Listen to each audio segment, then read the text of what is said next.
Hello, and thank you for tuning in to Answers from the Lab, where we share Mayo Clinic knowledge and advancements on the state of testing and science from laboratory leaders and the people who are making it happen behind the scenes.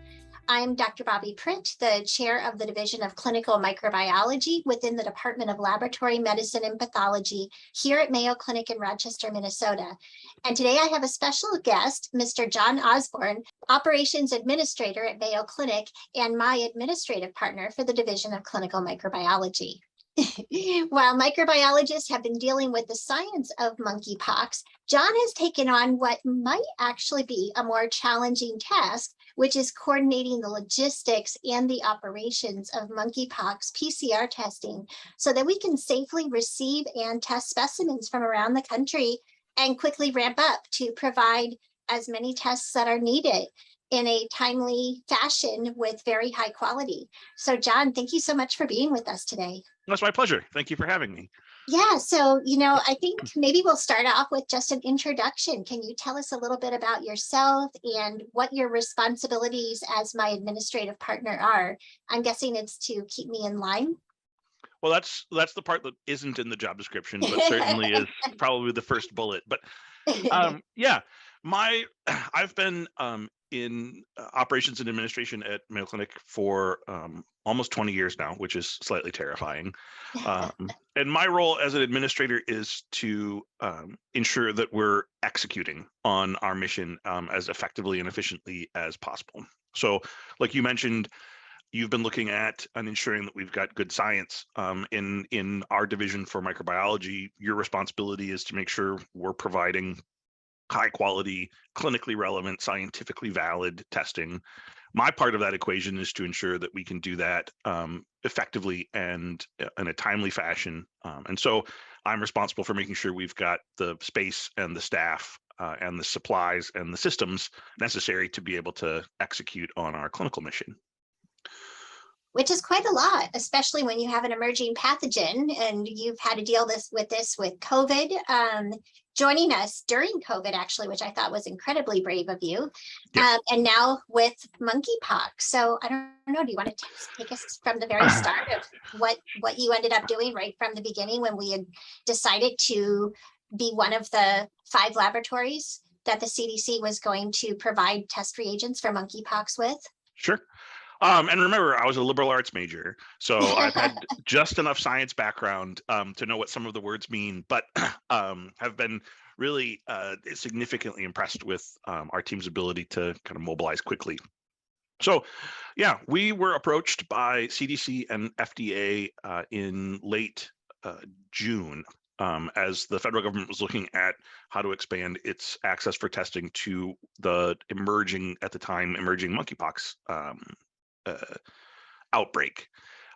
And they approached several of the large clinical reference laboratories across the country to supplement the capability that's provided by state health department labs, who are usually the first go-to for outbreak of infectious disease.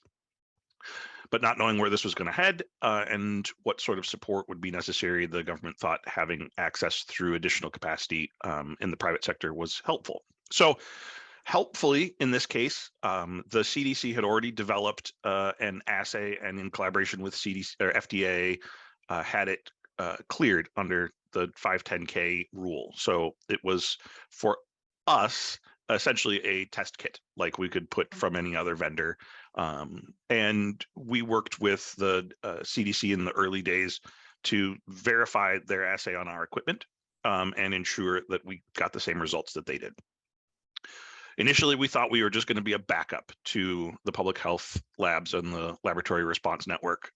But pretty quickly, we were asked to ramp up our capacity and our ability to offer tests live. So in about 3 weeks from the late part of June to July 11th, which is when we were able to start offering the assay, our team put together the test protocol, did a scramble to rearrange some equipment, ensure that we could do the assay with this particular organism safely and minimize the chance for contamination or risk to other staff, and get it up and running, which we did. My role in most of it was to be the cheerleader, to be perfectly frank. Our developer did a tremendous job working with CDC on the assay. Our lab staff really rallied to look at where we could find space and what equipment was available to be repurposed to do this, because this, of course, was not on our plan for the year. So we didn't have resources pre-assigned to be ready to go when this came up. Well, I speak every week with Dr. Maurice, and we always talk about the fact that we're now expecting outbreaks and emerging pathogens every 3 to 5 years. So we're going to have to definitely learn from this whole experience and figure out what went well and what our challenges were, because we're probably going to have to do this again in a few years. And John, hopefully I didn't just scare you away and you'll continue to be my administrative partner for clinical microbiology. Yeah. So one of the things actually that part of the roles that I've had with Mayo and in the past have been on our emergency preparedness and incident management team. So some of this was great because I could use those skills that I've developed and just be able to say, okay, we got a problem, we got to fix it in a short period of time, and how are we going to get there? But I think you're exactly right. And the lessons we learned with COVID already came into play with this assay. We were concerned about how quickly we'd be able to get capacity and support both our public health partners, our internal practice across our enterprise, as well as our reference lab customers, many of whom have been seeking a solution to get timely answers to diagnostic questions around monkeypox. And we're still working on it.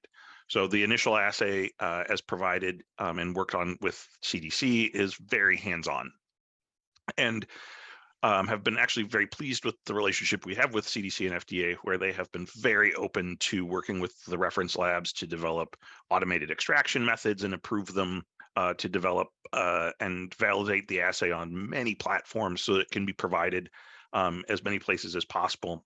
So we are currently still working towards automating as much of this assay as possible, which will give us substantially more capacity than we can do right now by hand. But on top of that, the assay has changed almost every day since we started doing it, as new information comes in, as the CDC works to make the steps more efficient, and our other partner colleague labs are gaining more experience along with us in feeding that back. So what would you say has been the biggest challenge so far?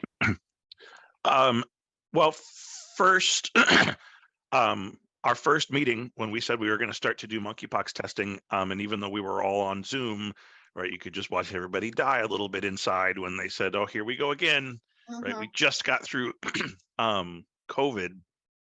I think the biggest challenge here has been staffing. So our volume has been really extraordinary over the past year, as you know, and this wasn't on our test menu until about a month ago. And so we didn't plan to have the resources available to do this. So it's been a challenge to find available resources with minimal impact to the rest of our testing, to make sure that we can continue to offer our full test menu, but also provide additional capacity for this.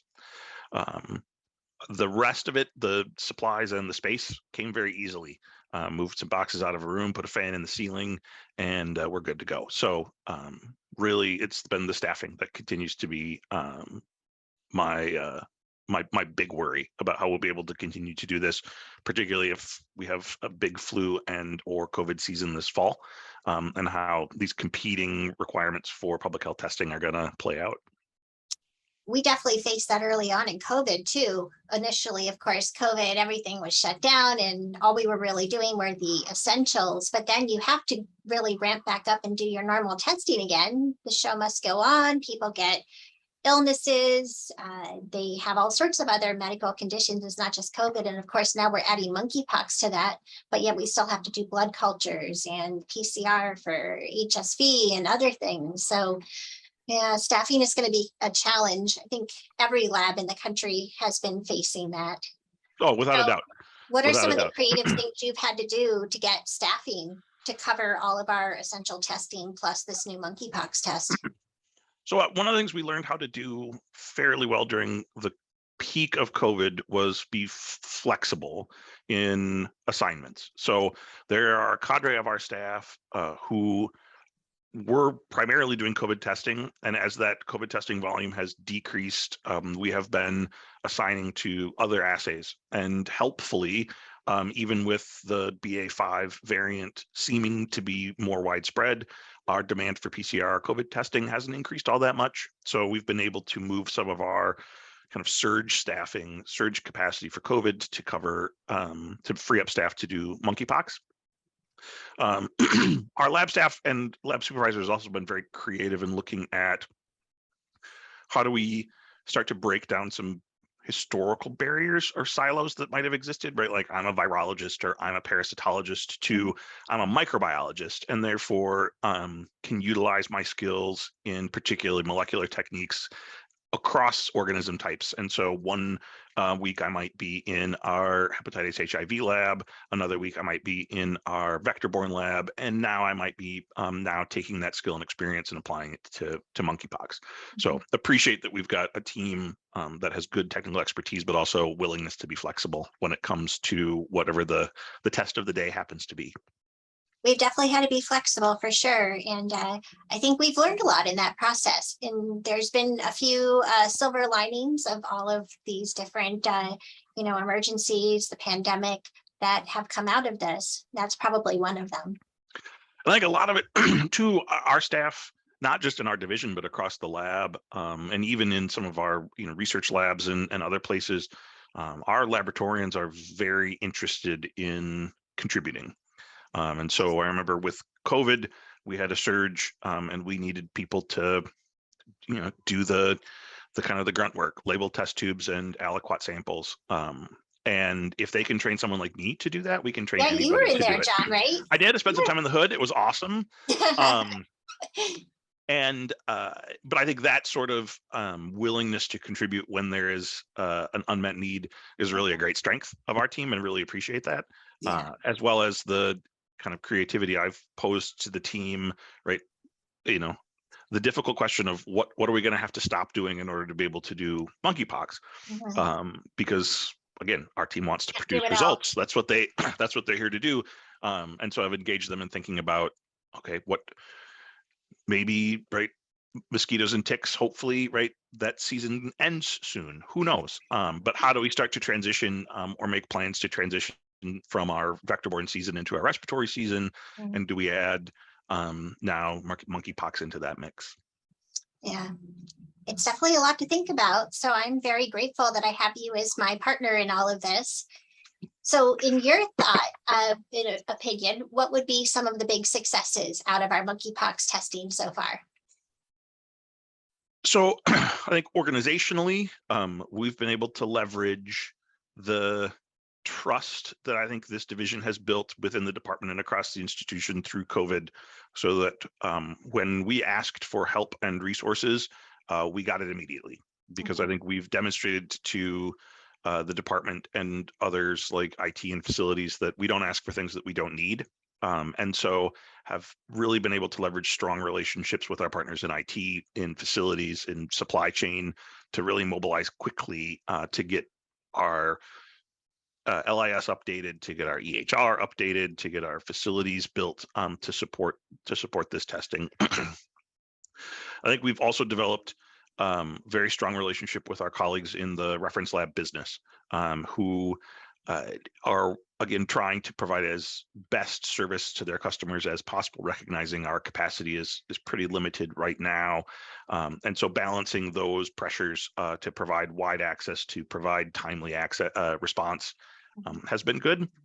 I think the partnership with CDC and FDA has also been very strong. The fact that we had a 510K cleared assay with good instructions and a reliable set of supplies and reagents coming in meant we could really get up to speed quickly, compared to if we had to bring it up as an LDT, where we would have to be starting from scratch essentially, and doing all of the original validation and kind of preliminary investigation beyond just being able to take and confirm, yep, works like you said it would, and get up to speed.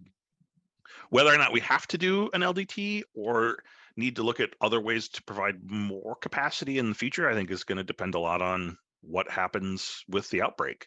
And one of the things we'll need to decide is, are there ways we could leverage some of our kind of high throughput, high capacity platforms if this becomes endemic and it just becomes part of the test catalog? Yeah, that's a really good point. A lot of us are asking those same questions, John, of is this going to become part of our sexually transmitted disease testing menu? We have a vaccine, which we don't have for many of our sexually transmitted pathogens. So perhaps not. I guess only time will tell. Yeah. Yeah. Well, do you have any last words that you want to share with our audience? One of the things actually that I enjoy most about the role that I've had at the clinic. So I've had a chance to work in surgery, in referring physician relations, and in our international activity, and now in the laboratory.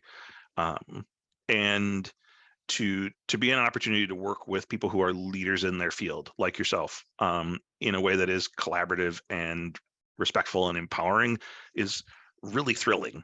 And to have access to that type of thinking and that type of innovation and the ability to say, kind of every day, kind of what are we going to do tomorrow that's going to make us even better? And what are the things that we're going to keep doing that really can't be done anywhere else, is pretty awesome.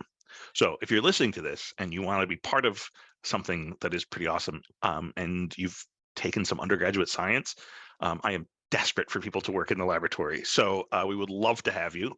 And if not, just continue to do what you're doing to try to not get COVID and not get monkeypox, so that we're able to manage our capacity as best we can.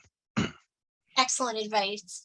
Well, thank you, John. It's been a pleasure speaking with you and hearing your side of this as the monkeypox testing continues. So thank you again for joining us today. Thank you for having me. And I'm sure I will see you on a Zoom screen very soon. I'm sure.